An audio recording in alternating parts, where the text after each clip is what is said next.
Hi there, this is Diecast channel, and in this video I'm going to do a review on this 1972 Plymouth Barracuda made by Highway 61 under Greenlight's command.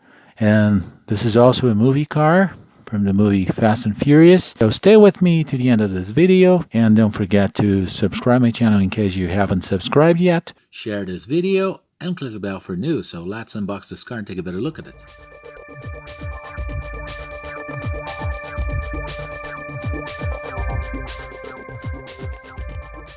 So that's the 1972 Cuda.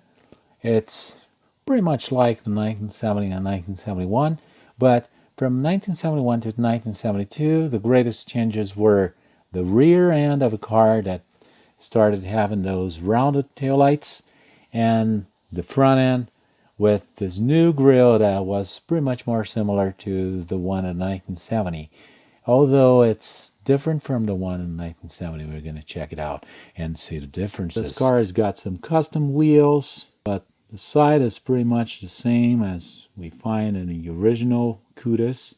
There's a Cuda AAR, is this All-American Road, and those stripes look really cool. I'm not really big fan of those wheels. I would like to have those, well, maybe the rally wheels, maybe the Magnum wheels. The Mags would look much better than these ones. But I'm just going to leave the car the way it is. Cuda for 1972 had this grille that was quite similar to the one of 1970, but 1970 grille was a little thinner, and it had the auxiliary lights at the top here. It actually had lights here, but they were rounded, and two rectangular auxiliary lights here, and two more, and some more louvers on this part of the grille. And this middle was not so wide. This section here was narrower here, but it was longer. It didn't have those louvers right here, just like this one has. This is actually a grille. I put the stick right here, I can see it through, and it's very well made. The hood, the hinges are all very well made. The engine looks like a Hemi 426. I'm not really a Fast and Furious fan, so I really bought this car because of the car itself. Just a little closer, it's made in Hemi orange. Here we have the cables, the wires, spark plug cables, brake master cylinder, the hinges with the coil springs and the air filter, reservoir, the battery with its terminals and cables, and radiator hose. So all details there are in this engine bay are very well reproduced. The windshield wipers, which are concealed behind the hood, they're right here, and the air intake. That every single detail is very well made, so I really don't see much difference from this Highway 61 and the older Highway 61. Headlights and the grille are very well taken care of. The details are great. Here we have the pins with the clips. We can see that the clips are very realistic. In the interior, we have the first of the greatest differences between the new Highway 61 and the old one. First one is the texture in the dashboard, which is quite different. The gauges are rather stickers than those textures with the stickers like we had in the older models. Steering wheel looks pretty much the same compared to the other one. This trim here in the threshold is cast in and painted on. Apparently it's not a separate part. There's carpet inside and a floor mat and the pedals.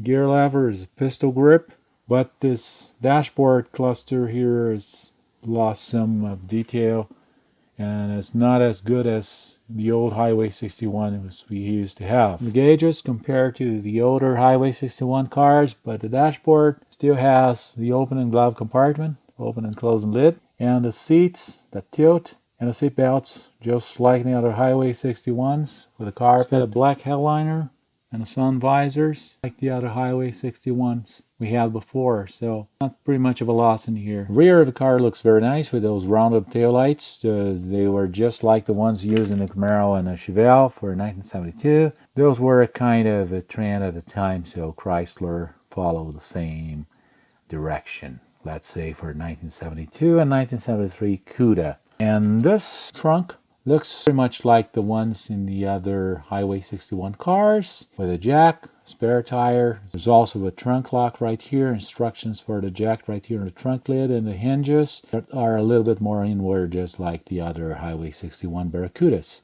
Trunk is all made in black, very much more like a texture instead of a paint, instead of a matte or something like that. And there's also the spoiler and the trunk lid, and the trunk lid is very well made. Trunk lock is right here, cast in this plastic piece.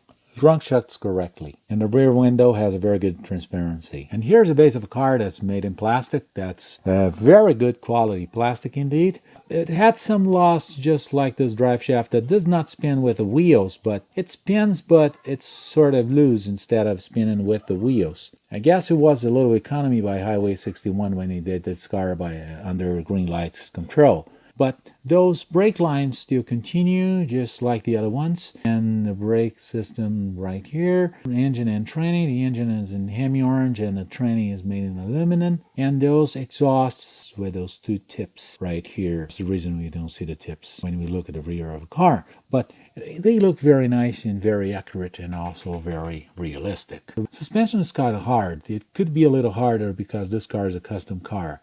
So I'm not quite sure of it. I don't want to force it. I don't want to break anything, really. But the car looks very nice. It's a unibody car, so you can see the front subframe and the floor of the car with all its textures and details. Those holes here are for the older bases when we had the older Highway 61 cars that were attached to a base, bolted to a box, just like some other cars you're going to see in this channel. I personally like the new packagings better because they're much easier to turn the car loose so we can take a look and check on all details. I just don't like keeping my cars inside boxes all the time. I just keep them for safety. The air intakes on the hood, right near the windshield, and the front air intake, just like we saw when we had the open hood. And those gray details that look very nice with the black, just like the rear spoiler. Right on this car from 0 to 10, I would give it 9.5. It's lost some of the Highway 61 special details, such as the spin-in drive shaft and the dashboard and the gauges that were much better than the Highway 61. But still continues with a very good casting, correct opening doors and opening trunk, opening hood, and some very nice details that it kept, although it's much simpler than it used to be. So I'd like to thank you for all likes and views, for all subscriptions. Please don't forget to subscribe in case you haven't subscribed yet. Let me know what you think about the car in the video down in your comments. And let me know if you have any further information on the 1972 Barracuda, and as well as on the movie and the car in the movie anyway. So thanks for watching, and I'll see you in the next video. Bye-bye.